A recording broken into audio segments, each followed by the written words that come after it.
The human recruit asked to remove her gravity limiter. The reinforced training floor cracked before she even moved. My name is Thresh, and I have been breaking recruits for the better part of 15 cycles. 15 cycles of watching every species in the galaxy think they have what it takes to earn Koldan certification. Spoiler alert, they do not. Most of them wash out in the first week, crying about the gravity adjustment or the combat protocols or how their specific biology makes everything unfair.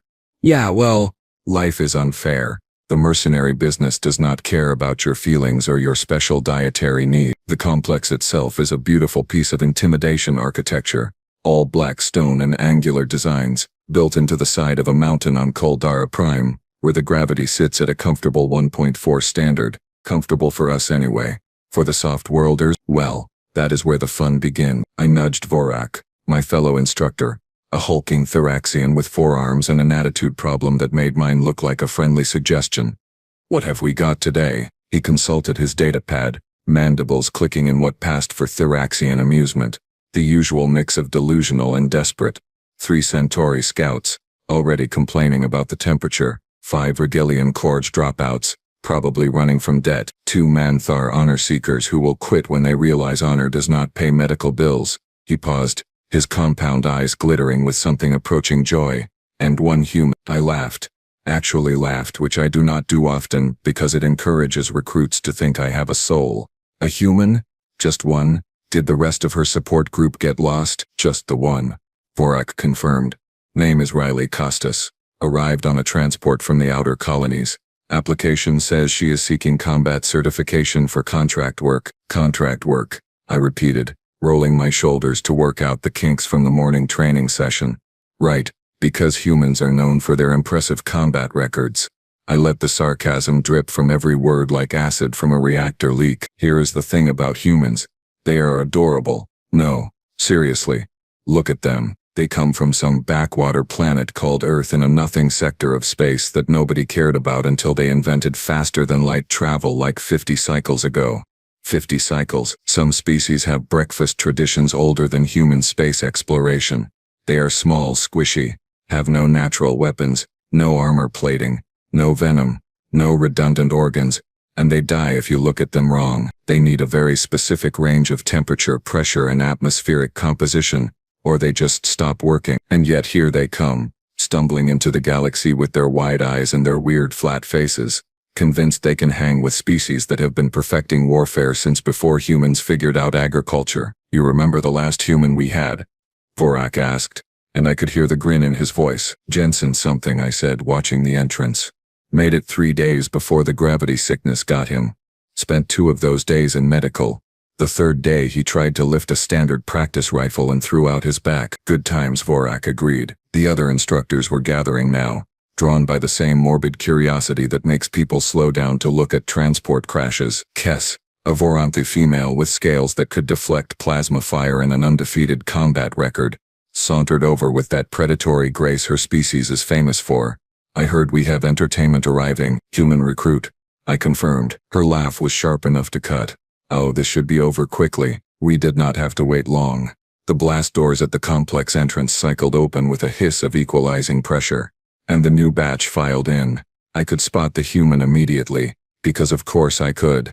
She stood out like a glimmerwing in a coal mine. Riley Costas was, and I am being generous here, unimpressive. She was maybe 1.6 meters tall, which is short even by human standards if the database is accurate. Slim build, looking like a strong breeze would snap her in half. She had dark hair pulled back in some kind of practical knot, brown skin and these weirdly soft brown eyes that made her look perpetually surprised. She wore standard issue fatigues that seemed 2 sizes too big, and she carried her gear bag like it weighed more than she did. That is the human? Kes asked, disbelief making her voice climb half an octave. That is what the manifest says, Vorak replied, checking his pad again like maybe the information would change if he looked hard enough. Riley was looking around the complex with that expression humans get when they are in over their heads, but too stubborn to admit it. I have seen it 1,000 times on 1,000 different faces, the slight widening of the eye, the way she swallowed hard when she got a good look at the other recruits, most of whom had at least 50 kilos on her and actual natural defenses. The tiny adjustment of her shoulders, like she was trying to make herself look bigger. It was not working. "Place your bets, folks," I called out to the assembled instructors. "I give her until tomorrow morning before she is on a transport home." "Tonight," Kes countered. "After the first combat drill." "You are both being generous," said Vorak. "I say she does not make it through orientation." The other recruits were noticing the human now too. I saw the Rigelians exchanging glances and laughing behind their breathing apparatus. The Centauri scouts were whispering among themselves, probably placing their own bet. Even the Monthar, who usually took the high road about honor and respect, looked skeptical. Riley must have felt every eye in the complex on her, but to her credit, she did not run. She just straightened her back, adjusted her grip on her gear bag and walked toward the check-in station with her chin up. Brave, stupid, or some combination of both. With humans it was usually both. I pushed off from the archway and strolled toward the check-in area, Vorak and Kes falling in behind me. Might as well get this over with. The sooner we processed her, the sooner she could attempt the first test, fail spectacularly, and I could get back to training recruits who actually had a chance of surviving. "Riley Costas," I called out when I got close enough. She turned, and up close she looked even more fragile. "That is me. You must be Instructor Thresh." Her voice was steady. I will give her that. No tremor, no hesitation. She even managed something that might have been a smile, though on that flat human face it was hard to tell confidence from terror. I confirmed, crossing my arms and letting my full 2.3 meters of height do the intimidating for me. "Welcome to Kolden Training Complex. Before we begin, I need to ask you a question." "Sure," she said, still with that bizarrely calm expression. "Are you absolutely certain you are in the right place?" Riley, to her credit, did not even blink at my question.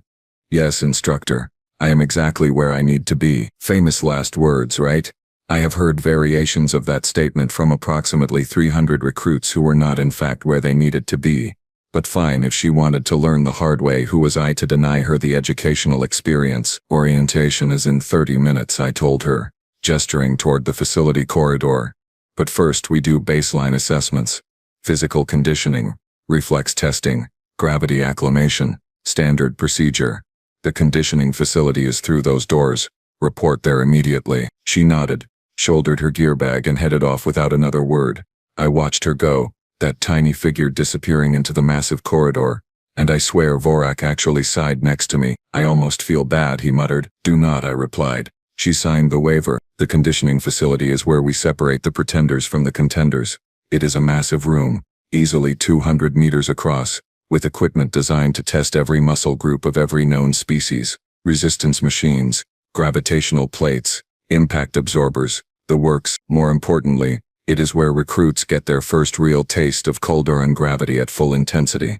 We keep the entrance corridor at standard gravity as a courtesy, but the facility itself, 1.4 standard, no exceptions, no assistance. By the time I made it down there, Riley was already inside.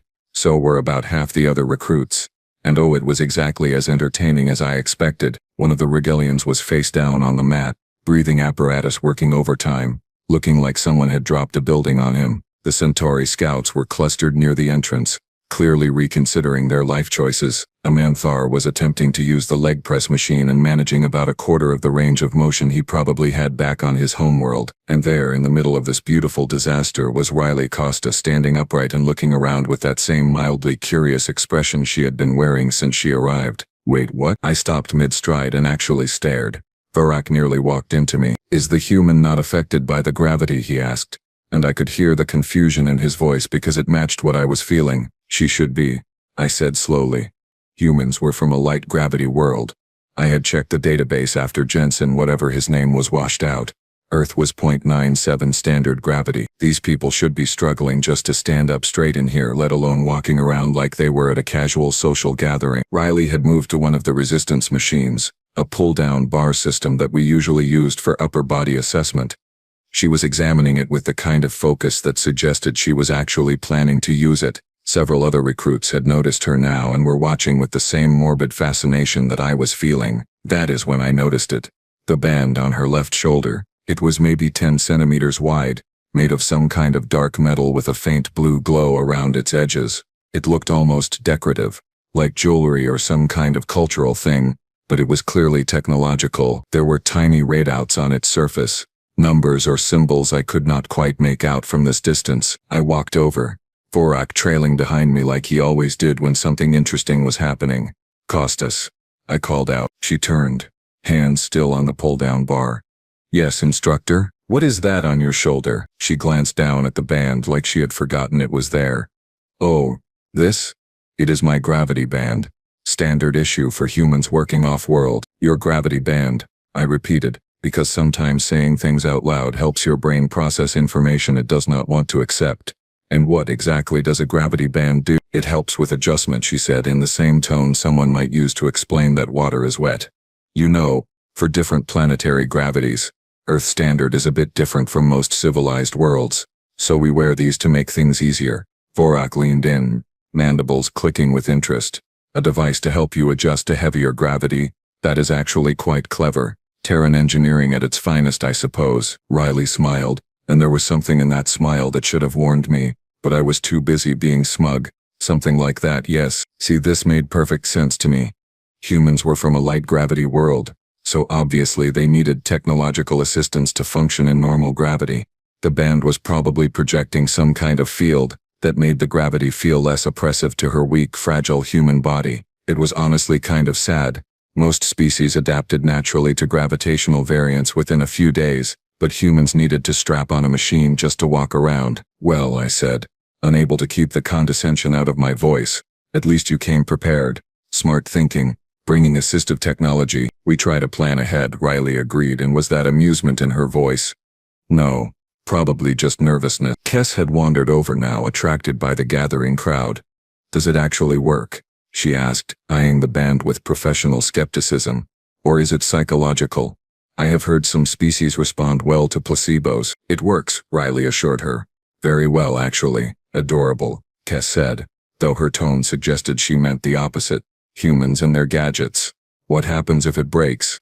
Do you just collapse?" "I would be fine," Riley said, and there was definitely amusement now. "Just might have some trouble with fine motor control until I readjusted." I was about to say something devastatingly sarcastic when one of the Rigilians finally pulled himself to the equipment area and attempted the same pull-down bar Riley was standing next to. He grabbed the handles, pulled with what was clearly all his strength, and managed to move the weight stack maybe 10 centimeters before giving up with a wheeze that sounded painful. "Your turn, human," Kess said, gesturing at the machine. "Show us what that fancy band of yours can do." Riley looked at the machine, then at us, then back at the machine. "Sure," she said. "Just one thing first, if that is okay." "What?" I asked. "Can I take off my band? It is kind of uncomfortable during exercise." The entire room went quiet. Even the Rigilian stopped wheezing. Vorak laughed first, that chattering sound Tavarixians make when they are genuinely entertained. "You want to remove your assistance device? Here? In 1.4 gravity? I mean, if it is against the rules I can leave it on," Riley said, hand already moving toward the clasp. "But it does chafe, and I was hoping to get accurate baseline numbers." Kess was grinning now, showing all her teeth. "Oh no, by all means, remove it. Let us see how well humans perform without their crutches." I should have stopped it. Looking back, I should have absolutely stopped it. But in my defense, I was too busy anticipating the sight of Riley Costas crumpling to the floor like a puppet with cut strings, and the valuable lesson she was about to learn about honesty and application materials. "Go ahead," I said. "Take it off." Riley smiled, bright and genuine, and reached for the clasp on her shoulder. "Okay," she said, "but do not say I did not warn you." Before Riley could actually unclasp the band, a voice boomed across the conditioning facility like a small earthquake with a superiority complex. Wait. Do not tell me we are about to witness a human attempt physical activity." I turned to see Baxel striding toward us, and when I say striding, I mean each step made the floor plates vibrate. Baxel was Krant, which meant he was built like a mobile fortress with anger management issues. 3 meters tall, easily 400 kilos of muscle, bone plating, and what I can only describe as concentrated aggression. His species evolved on a high-gravity world where everything was trying to kill everything else, and they responded by becoming unkillable. He was also, unfortunately, one of my fellow instructors specializing in hand-to-hand combat and advanced warfare tactics.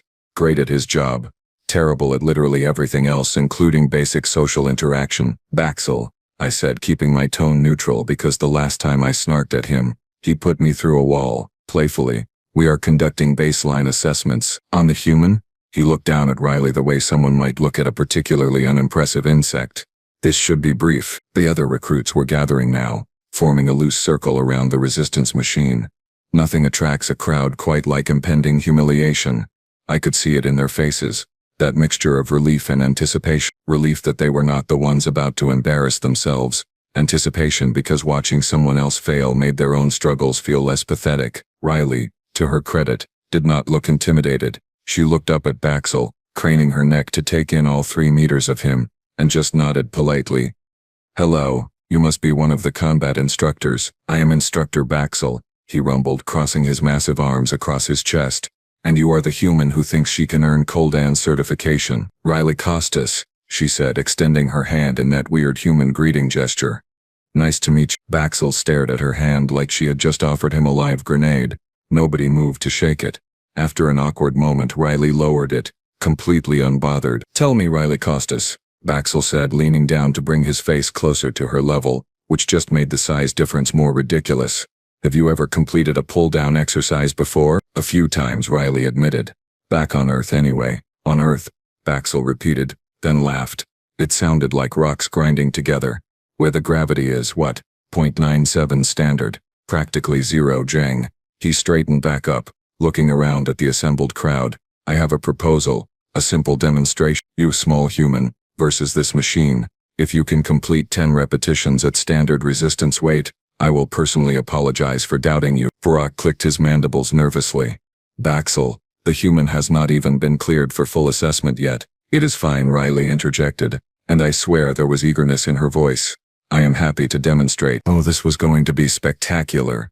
Standard resistance weight on these machines was calibrated for average mercenary recruits, which meant species that actually had combat-viable physiology.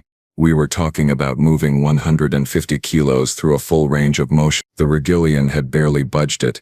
The Manthar had managed 3 partial reps before giving up, and here was Riley Costas, all 1.6 meters and maybe 60 kilos of her, agreeing to try it like Baxel had asked her to pick up a drop stylus. "Excellent," Baxel said, grinning in a way that showed every one of his bone-crushing teeth. "Please, proceed. Show us what human strength looks like." The crowd pressed closer. I saw a few of the recruits already pulling out their communication devices, probably to record this for posterity, or for laughs back home. Probably both. Riley stepped up to the machine, examining the weight stack with a critical eye. She tested the handles, adjusting her grip a few times. Then she paused and looked back at us. "Actually," she said, "would it be okay if I removed my gravity band first? I really do not want it interfering with my form." The laughter started immediately. One of the Centauri scouts actually doubled over, his translator struggling to keep up with his wheezing. Kess was shaking her head, scales rippling with suppressed amusement. Even Vorak could not quite hide his mandible clicking. Baxel's grin widened. "Oh, please, by all means, remove your assistance device. Let us see the true capability of humanity." "You are sure?" Riley asked, hand on the clasp. "Because once I take it off, things might get a little intense." More laughter. I was smiling too. I will admit it. The audacity of this human pretending that removing her gravity support would somehow make her stronger. What did she think was going to happen? That she would magically become more capable without technological assistance? "I insist," Baxel said, gesturing magnanimously. "We believe in fair testing here. No technological advantage." "Okay," Riley said, and her fingers found the clasp mechanism. "But seriously, you might want to step back a bit." "We are fine right here," I assured her, crossing my arms and settling in to watch the show. This was it. The moment every instructor lives for. When a cocky recruit realizes that confidence and capability are two very different things. When reality comes crashing down and teaches a lesson that no amount of classroom instruction can match. I had seen it hundreds of times. The sudden realization, the embarrassment, the deflation of ego. It never got old. Riley shrugged, smiled that strange human smile again, and pressed the release button on her gravity band. "Do not say I did not warn you," she repeated, and then everything went absolutely insane. The clasp released with a soft click, barely audible over the ambient noise of the facility. What happened next was not soft. Not even a little bit. The floor cracked, not like a small fracture. Not like the wear and tear you expect from heavy equipment and combat training. I mean the reinforced titanium composite floor plating that was rated to handle Kront battle mechs and siege equipment. That floor spider-webbed outward from where Riley was standing in a circular pattern that spread 3 meters in every direction. The sound was like a gunshot. Sharp, violent, immediate, and then the air moved. I do not mean a breeze. I mean the atmosphere in the entire facility shifted, displaced by something that my brain could not immediately process. It felt like standing too close to a ship's thruster wash, that sudden pressure change that makes your ears pop and your balance falter. Riley had not moved. She was still standing in the exact same spot, one hand holding the gravity band that she had just removed, the other hanging loosely at her side, but everything about her presence had changed, the weight of her, the space she occupied.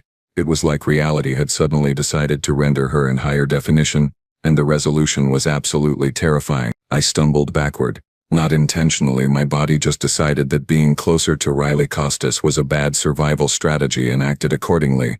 Vorak made a chittering sound of alarm and backpedaled so fast his legs tangled with each other. Kes, who prided herself on never showing fear, had her scales fully extended in a defensive posture I had never seen her use outside of actual combat. The recruits scattered like prey animals spotting a predator. The Centauri scouts were pressed against the far wall, breathing apparatus working overtime. One of the Regillians had actually fainted.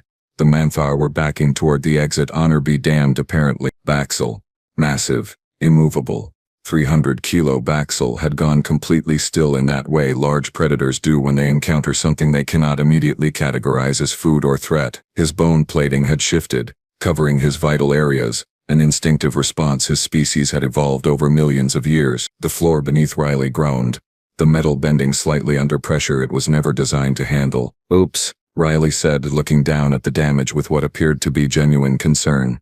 "Sorry about that, I should have been more careful. The transition is always a little rough." Her voice was calm, conversational, like she had just accidentally bumped into someone in a corridor instead of fundamentally altering the structural integrity of a military-grade training facility by simply existing. My brain was working overtime trying to process what I was seeing, trying to make it make sense. The gravity band, the adjustment device. I thought, it was helping her cope with heavier gravity than she was used to. We had it exactly backward. Oh ancestors, we had it exactly backward. The band was not compensating for heavy gravity. It was suppressing her. Earth's gravity was not 0.97 standard, or if it was, that was not the whole story. Humans had evolved on a death world where the gravity was so intense that their bodies had adapted to become whatever this was. "Instructor Thresh?" Riley's voice snapped me back to the present. "Are you okay? You look pale. Well, paler than usual, I guess. I do not really know what your species' normal coloration is." "What?" I managed to croak out, my voice sounding strange even to my own ears. "What is that band actually doing?" Riley held it up, examining it like it was the most normal thing in the galaxy. "It is a gravitational suppression field generator. Creates a localized field that simulates Earth standard gravity around my body. Most humans wear them when we are off-world because, well, most planets have significantly lower gravity than home, and we tend to accidentally break things, or people, mostly equipment though. Usually. "How much?" Vorak whispered, and I had never heard him whisper before. "How much is Earth's actual gravity?" Riley tilted her head, thinking. "Depends on where you measure from. The equator is a bit lighter than the poles, but average surface gravity is about, 9.8 meters per second squared. I think that translates to roughly 3.2 standard, maybe 3.3. She paused. I am not great at the conversions. Math was never my best subject. 3.2 standard. 3.2. Humans evolved in gravity more than 3 times what we considered normal. What we trained in. 1.4 standard. What we used to break soft-worlders and teach them humility, was less than half of what this human considered normal. What she lived in every single day of her life. "And the band," Kes said, her voice tight, "keeps you at Earth gravity levels." "Oh no," Riley said, laughing like Kes had just said something funny. "That would be way too heavy for most environments. It compensates down to about local standard plus a little bit, keeps us functional without causing too much damage. Like I said, it is mostly so we do not break things by accident." She was standing in Kuldaran gravity, 1.4 standard, the same gravity that had Regillians face down on the mats and Centauri reconsidering their career choices. And she was calling it too light. She was existing in less than half her home gravity and treating it like it was barely noticeable. "So right now," I said slowly, each word feeling heavy in my mouth, You are in gravity that is less than half what you grew up with. Right, Riley confirmed. It is honestly kind of nice. Very bouncy. Liberating. You know, bouncy.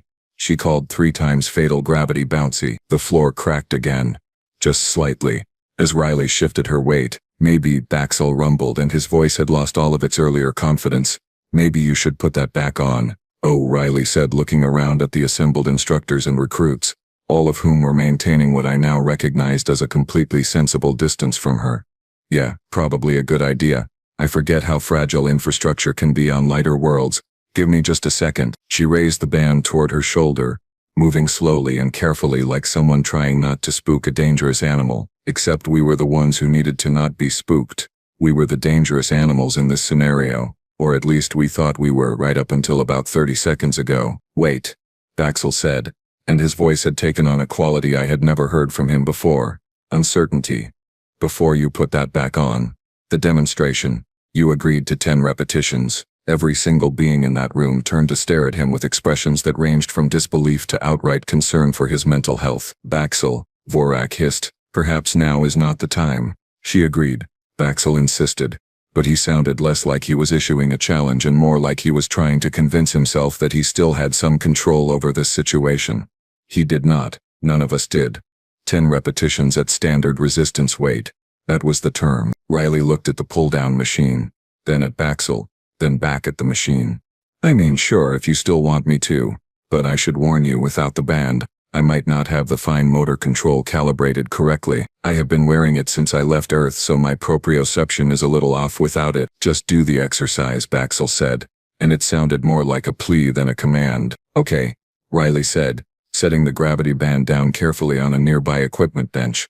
The bench groaned under what should have been negligible weight.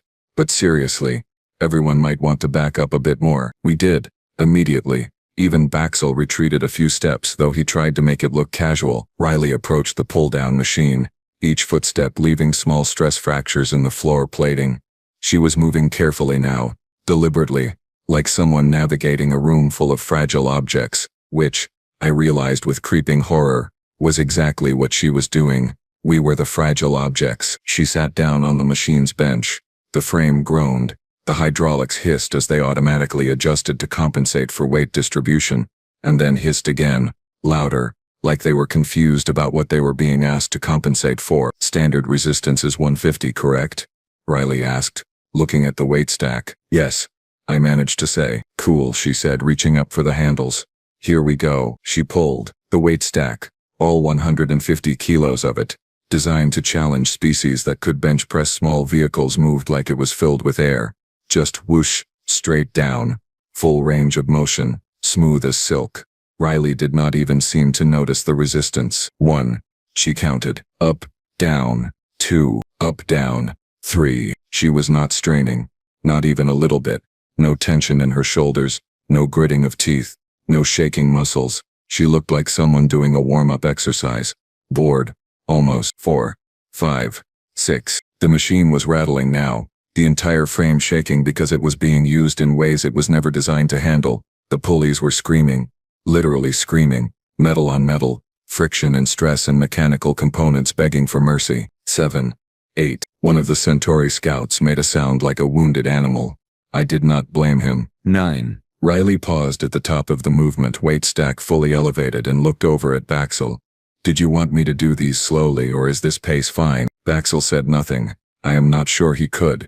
His bone plating was fully extended now, covering every vulnerable point on his body, an instinctive reaction to a perceived threat. Some deep lizard brain part of his species' survival instinct was screaming at him that he was in the presence of an apex predator. I will just finish, Riley said cheerfully, and pulled one more time. 10. There we go. She released the handles, and the weight stack dropped with a crash that echoed through the entire facility.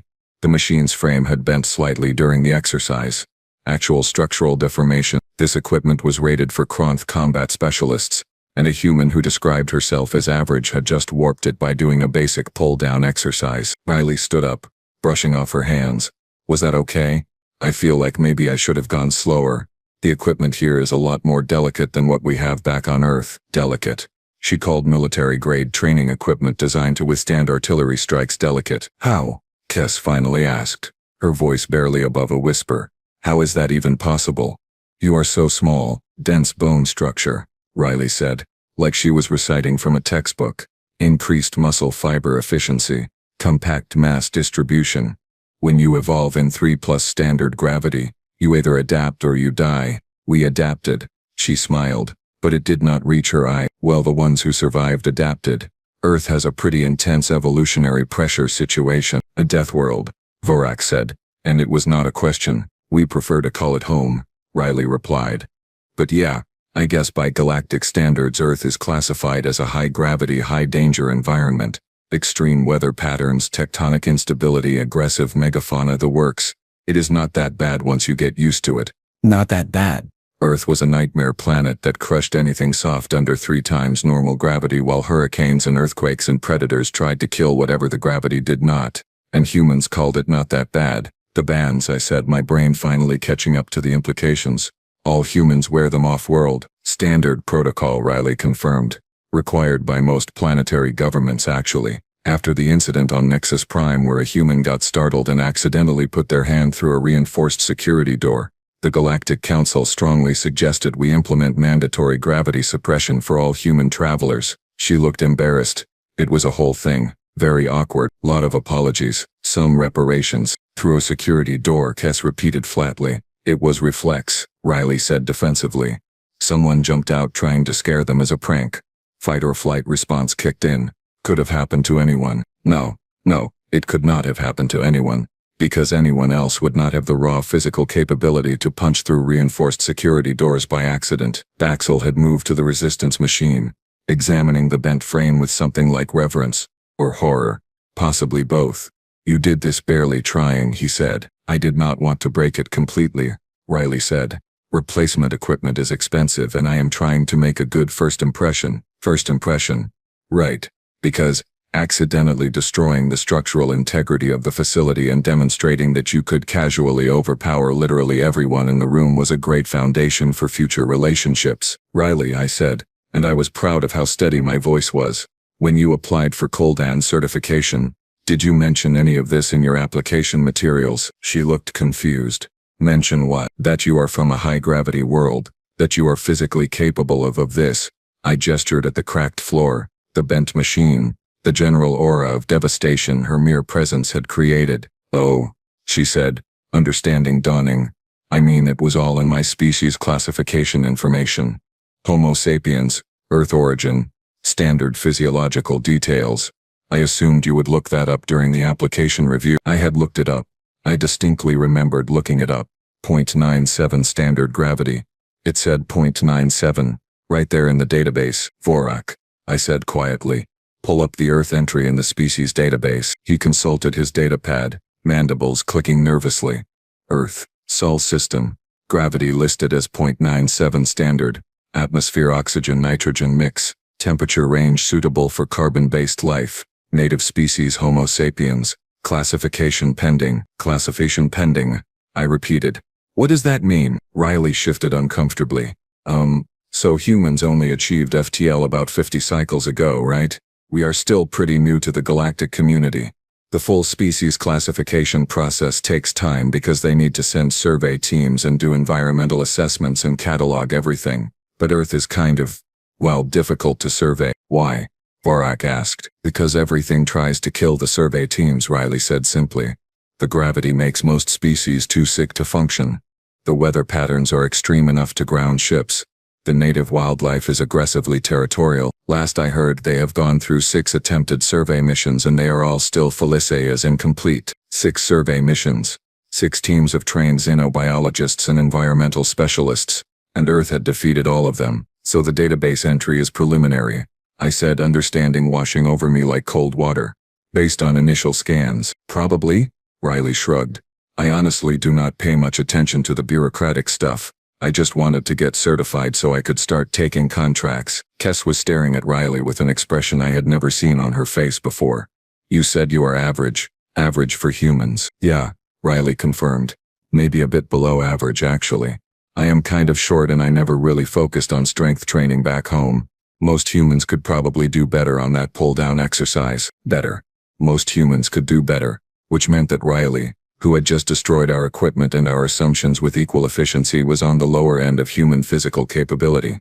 "How many humans are there?" Bexel asked, and his voice had gone very quiet. Riley thought for a moment. "Last census was around 11 billion, but that is just Earth. We have colonies now on about 40 worlds. Growing pretty fast actually. 11 billion, 40 colonies. An entire species of Death World apex predators spreading through the galaxy, and we had been treating them like a joke. Like they were fragile, weak, barely worth noticing." I thought about Jensen, the last human recruit, who washed out in 3 days. The gravity sickness, the thrown out back. He must have been wearing a malfunctioning band, or maybe not wearing one at all. Trying to push through, his body used to 3 times the resistance, suddenly operating in what must have felt like almost 0 G. No wonder he could not function. He was probably bouncing off the walls, unable to control his own strength, terrified of accidentally hurting someone, and we mocked him for it. "Riley," I said carefully, "that demonstration you just did, was that difficult for you at all?" She shook her head. "Not really. It was like lifting a bag of groceries. Maybe a small child." She paused. "A human child. I do not know how much your species' children weigh." A bag of groceries, 150 kilos, was equivalent to her carrying groceries. "I think," Vorak said slowly, "we may have made some errors in our initial assessment." That might have been the understatement of the century. Riley picked up her gravity band, holding it carefully. "Should I put this back on now? I really do not want to cause any more property damage." The Galactic Council was very clear about humans being responsible for repairs. "Yes," I said immediately. "Please. Right now. Immediately." She smiled that strange human smile and pressed the band back onto her shoulder. The clasp clicked shut, and the air in the room subtly shifted again. The pressure normalized. Riley's presence became less overwhelming, contained once more by technology that was suppressing enough force to crack titanium plating. "Better?" she asked. "Much," Baxel said, and he actually sounded relieved. Riley looked around at all of us, at the instructors and recruits who had scattered to the edges of the room, at the damaged equipment and cracked floor.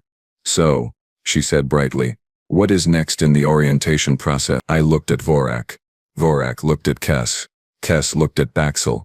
Baxel looked at the bent resistance machine like it might have answers. "Training," I finally said, because what else was there to say? "Standard combat protocols, weapons certification, team exercises." "Sounds great," Riley said, enthusiasm evident in her voice. "I have been looking forward to this for months."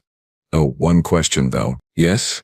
I managed. "Is all the equipment here rated for standard gravity resistance?